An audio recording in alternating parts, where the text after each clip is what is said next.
Друзья, привет, с вами Сергей. Часто задаете вопросы, как пополнять любые сервисы и делать это из России, то есть Visa, MasterCard и прочее. Ну, смотрите, есть самый простейший способ, но дорогой. То есть есть такое приложение, называется Want2Pay.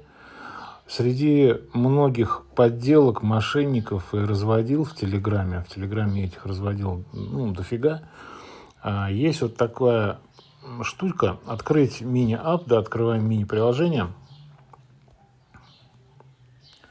и здесь у вас будет множество карт, которые вы можете пополнить. Ну, допустим, сейчас на примере покажу. Берем там чат GPT, да, открываем, да, мы это хотим, оформить карту, по СБП хотим платить, $20, погнали, 2500 за $20, то есть курс 125 рублей. Это дорого. Если хотите, чтобы это было дешевле, по нормальному настоящему курсу и бесплатную карту выпустить, я могу научить, как это делать. Ну и смотри полное видео на канале, подписывайся. Пока.